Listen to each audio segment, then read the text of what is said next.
पाकिस्तान कैसे बना इतना ताकतवर देश, जो बार बार भारत जैसे इतने ताकतवर देश से भी उलझता रहता है। पाकिस्तान एक ऐसा देश है जो दुनिया के सबसे खतरनाक भू राजनीतिक नक्शे पर खड़ा है, जिसकी सीमाएं। हेलो गाइस, कैसे हैं आप सब? आई होप आप सब अच्छे होंगे। हाइलाइट्स में आपने देखा कि पाकिस्तान देश इतना पावरफुल क्यों है। हमने बुक्स में पढ़ा है कि पाकिस्तान देश जो है वो इस्लामिक कंट्री में एक इकलौता देश है जो न्यूक्लियर वेपन्स भी हैं जिसके पास। हम मीडिया में देखते रहते हैं, ऑपरेशन सिंदूर में हमने देखा कि पाकिस्तान ने वॉर को कितने अच्छे से लड़ा। तो हम देखने वाले हैं इस वीडियो में कि पाकिस्तान देश इतना पावरफुल क्यों है। उससे पहले रिक्वेस्ट है, अगर आप न्यू हैं चैनल को सब्सक्राइब करें, वीडियो को लाइक करें। तो वीडियो देखते हैं, फिर उसके बाद बात करेंगे। पाकिस्तान कैसे बना इतना ताकतवर देश, जो बार बार भारत जैसे इतने ताकतवर देश से भी उलझता रहता है। पाकिस्तान एक ऐसा देश है जो दुनिया के सबसे खतरनाक भू राजनीतिक नक्शे पर खड़ा है, जिसकी सीमाएं भारत, चीन, अफगानिस्तान और ईरान जैसे 4 अहम देशों से जुड़ी है। 1947 में पाकिस्तान एक नवजात राष्ट्र के रूप में दुनिया के नक्शे पर आया, फिर सिर्फ कुछ ही दशकों में एक परमाणु शक्ति बनकर उभरा और मौजूदा समय में पाकिस्तान दुनिया की 7वीं सबसे बड़ी सेना और एकमात्र मुस्लिम परमाणु शक्ति के रूप में पूरी दुनिया में जाना जाता है। लेकिन सवाल ये है, एक ऐसा देश जो बार बार राजनीतिक संकटों, आतंकी हमलों और आर्थिक गिरावट से जूझता रहा, वो आखिर इतना ताकतवर बना कैसे?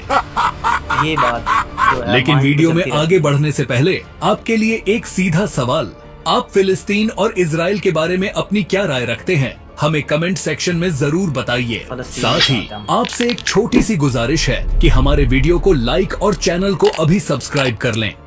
चलिए शुरू करते हैं आज का हमारा ये वीडियो, पाकिस्तान कैसे बना इतना ताकतवर देश, पार्ट 1। पाकिस्तान की ताकत की जड़ें कहाँ हैं? 1947 में पाकिस्तान का जन्म एक ऐसे देश के रूप में हुआ जिसके पास न कोई मजबूत सेना थी, न हथियार, न उद्योग, न संसाधन। लेकिन पड़ोसी देश भारत से तनाव ने उसे शुरू से ही रक्षा पर केंद्रित राष्ट्र बना दिया। पहले दिन से ही पाकिस्तान ने अपने बजट का बड़ा हिस्सा सेना पर खर्च करने के लिए तय किया और 1950 के दशक में उसने अमेरिका से सैन्य गठजोड़ किया। सियाटो और सेंटो जैसी संधियों के जरिए पाकिस्तान को अमेरिका से आधुनिक हथियार और ट्रेनिंग मिलने लगी। वहीं भारत के साथ हुए 1948, 1965 और 1971 के युद्धों के अनुभव ने पाकिस्तान की फौज को दुनिया की सबसे अनुभवी सेनाओं में शामिल कर दिया। पार्ट 2, सेना का बढ़ता दबदबा। पाकिस्तान की असली ताकत उसकी फौज है और यही कारण है कि पाकिस्तान में अब तक 3 बार सैन्य तख्ता पलट हुआ है। जनरल अय्यूब खान, जनरल जियाउल हक और जनरल परवेज मुशर्रफ, इन तीनों ने पाकिस्तान को सीधे सैन्य शासन के दौर में झोंक दिया था। लेकिन यही दौर पाकिस्तान के लिए डिफेंस इंफ्रास्ट्रक्चर की असली नींव बना। फौज ने न सिर्फ देश की सत्ता संभाली बल्कि अर्थव्यवस्था, उद्योग और विदेश नीति पर भी पकड़ बना ली।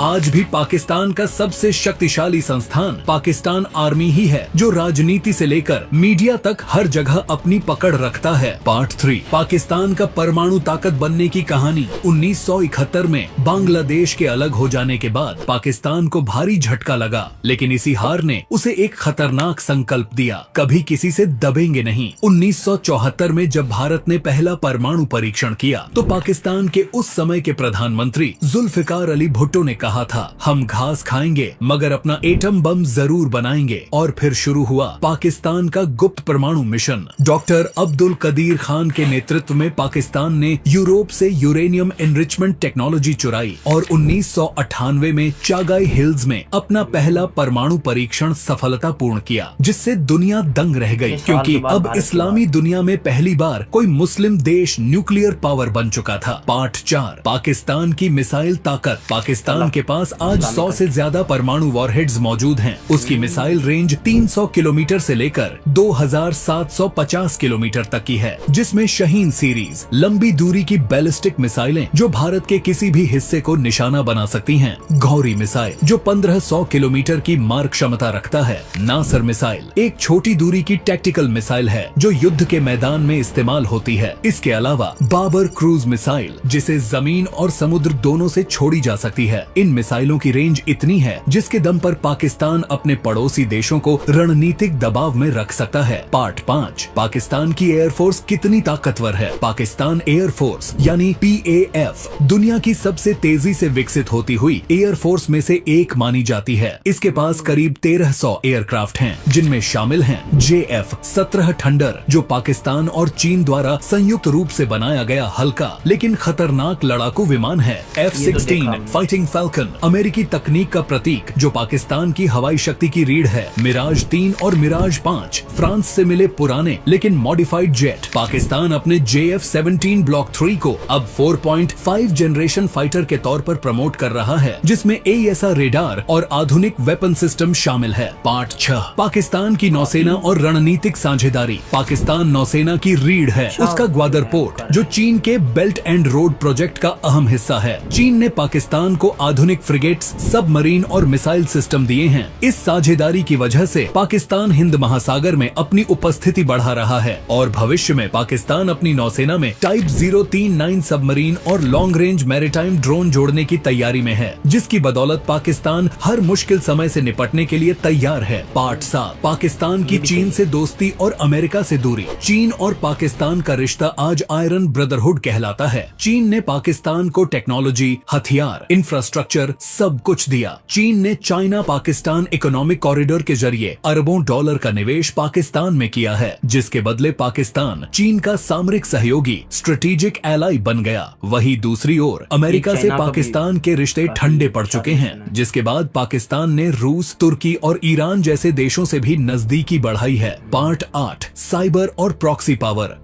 पाकिस्तान सिर्फ बंदूकों तक सीमित नहीं है, उसने पिछले एक दशक में साइबर वॉरफेयर और प्रॉक्सी ऑपरेशंस में भी महारत हासिल कर ली है। ISI पाकिस्तान की खुफिया एजेंसी दुनिया की सबसे असरदार एजेंसियों में गिनी जाती है, जिसने अफगानिस्तान, कश्मीर और पश्चिम एशिया में कई प्रॉक्सी नेटवर्क खड़े किए हैं। यही नेटवर्क पाकिस्तान को बिना सीधे युद्ध लड़े अपने दुश्मनों पर दबाव बनाने की ताकत देता है। पार्ट 9, आर्थिक चुनौतियों के बावजूद ताकत क्यों बरकरार। पाकिस्तान की अर्थव्यवस्था अक्सर संकट में रहती है। IMF के कर्ज, महंगाई, बेरोजगारी ये सब हकीकत हैं। लेकिन हैरानी की बात ये है कि हर साल पाकिस्तान अपने GDP का लगभग 3.8% से ज्यादा रक्षा पर खर्च करता है, क्योंकि सेना को पाकिस्तान में सिर्फ डिफेंस ही नहीं बल्कि नेशनल आइडेंटिटी माना जाता है। जब भी देश में राजनीतिक अस्थिरता होती है, सेना को राष्ट्र रक्षक के रूप में देखा जाता है। पार्ट 10, पाकिस्तान की मौजूदा स्थिति। 2025 तक पाकिस्तान के पास 6.5 lakh active soldiers, 5 lakh reserve troops, 3,500 से अधिक मिलिट्री टैंक, 170 से अधिक न्यूक्लियर वॉरहेड्स, 400 से अधिक कॉम्बैट एयरक्राफ्ट, 8 सबमरीन्स और 20 से अधिक वॉरशिप्स मौजूद हैं। इसके अलावा पाकिस्तान अपने मिसाइल कमांड, स्पेस प्रोग्राम और ड्रोन प्रोजेक्ट्स पर तेजी से काम कर रहा है। 2024 में पाकिस्तान ने अपने शाहपर द्वितीय और बुर्रक ड्रोन का उन्नत संस्करण पेश किया, जो निगरानी और हमले दोनों में सक्षम हैं। इस वीडियो का अंतिम अध्याय, क्या होगा पाकिस्तान का भविष्य। आज पाकिस्तान एक विरोधाभास है। एक तरफ आर्थिक संकट, दूसरी तरफ परमाणु मिसाइलें, एक तरफ आंतरिक अस्थिरता, दूसरी तरफ सैन्य शक्ति का चरम प्रदर्शन। लेकिन इसमें कोई शक नहीं कि पाकिस्तान ने अपनी सीमित संसाधनों के बावजूद दुनिया को दिखा दिया है कि रणनीति, लोकेशन और जिद से क्या हासिल किया जा सकता है। तो अब सवाल यह उठता है, क्या आने वाले वर्षों में पाकिस्तान अपनी इस ताकत का इस्तेमाल क्षेत्रीय स्थिरता के लिए करेगा, या फिर यह ताकत एक दिन दुनिया के लिए खतरा बन जाएगी। पाकिस्तान एक ऐसा देश है जो दुनिया के सबसे खतरनाक भू राजनीतिक नक्शे पर खड़ा है, जहां हर बंदूक के पीछे एक कहानी है और हर मिसाइल के पीछे एक संदेश कि कमजोर होना अब हमारी पहचान नहीं। अब सवाल आपसे, क्या पाकिस्तान साल 2050 तक भारत से अधिक ताकतवर देश बन पाएगा, या फिर सिर्फ ये पाकिस्तान के लिए सपना ही बन के रह जाएगा। अपनी राय नीचे कमेंट में जरूर बताइए और ऐसी जानकारी के लिए हमारे वीडियो को लाइक और चैनल को जी करिए भाई, हमारे भी वीडियो और चैनल को सब्सक्राइब करें और वीडियो को लाइक करें। हाँ जी, तो बात कर लेते हैं। मेरे ख्याल से नहीं, हमने सुना भी है कि पाकिस्तान एक लौता देश है जो पूरी मुस्लिम वर्ल्ड में एक मतलब जिसके पास न्यूक्लियर वेपन्स हैं, ठीक है। और जिस तरह से बता रहे थे कि 2750 किलोमीटर सबसे ज़्यादा जिसकी रेंज है, वो पाकिस्तान का जो मिसाइल है वो आई थिंक सो, मैंने सुना है कि उससे भी ज़्यादा रेंज वाले मिसाइल पाकिस्तान के पास हैं। हमने ऑपरेशन सिंदूर में देखा और उससे पहले भी जो 19 की वॉर हुई थी, युद्ध हुआ था, उसमें भी हमने देखा कि पाकिस्तान ने काफ़ी अच्छे से जो है वो डिफ़ेंड किया था अपनी कंट्री को। पाकिस्तान की आर्मी ने बहुत अच्छी तरह से डिफ़ेंड किया था। तो मतलब ये बात तो तय है और ये बात तो माननी पड़ेगी कि पाकिस्तान ही एक ऐसा मुस्लिम देश है जो जिसके पास एक अच्छी प्रोफेशनल आर्मी है। और मतलब जो हम लोग समझते हैं वो तुर्की और ईरान को भी इसमें लिस्ट में मानते हैं, लेकिन हमें लगता है कि पाकिस्तान एक मतलब इस पावर इस हद तक है कि वो किसी भी सिचुएशन में अपने आप को स्टैंड कर सकता है।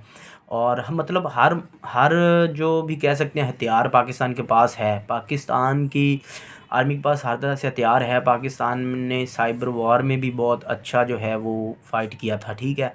9 लाख जो कंप्यूटर हैक्स हुए थे भारत में, वो सारे पाकिस्तान साइबर टीम ने हैक किए थे। ये रिपोर्ट है कांग्रेस से, जो अमेरिका की कांग्रेस है ना, उसकी रिपोर्ट है, उसमें भी ये जो बताया गया था। और ये है कि पाकिस्तान की मतलब इस तरह से आराम से तो नहीं कह सकता कोई भी कि पाकिस्तान पे भाई हमला होगा और पाकिस्तान जो है वो सरेंडर कर जाएगा। अब का वो दौर जो टाइम समय और वो चीज़ें नहीं रही कि पाकिस्तान पे हमला होगा और पाकिस्तान जो है वो ने जो सरेंडर कर जाएगा। जो कभी लोग सोचते थे, जो लोगों के एक दिमाग में रहता है कि हाँ जी उनके कि जैसे मीडिया गोदी मीडिया इस बात को फैलाता है कि पाकिस्तान तो एक जो है वो मतलब भीख मंगा देश है ऐसे वैसे। पर अगर देखा जाए तो पाकिस्तान के पास पावर तो है। तो आपको वीडियो कैसी लगी? आई होप कि वीडियो अच्छी लगी होगी। एंड फ़लस्तीन और इसराइल का बता रहे थे, फ़लस्तीन को भाई लव करते हैं हम लोग मैं तो लव करता हूँ। वीडियो अच्छी लगी लाइक करें, शेयर करें, चैनल पे पहली बार है सब्सक्राइब करें। नेक्स्ट वीडियो मिलती है, जी बाय।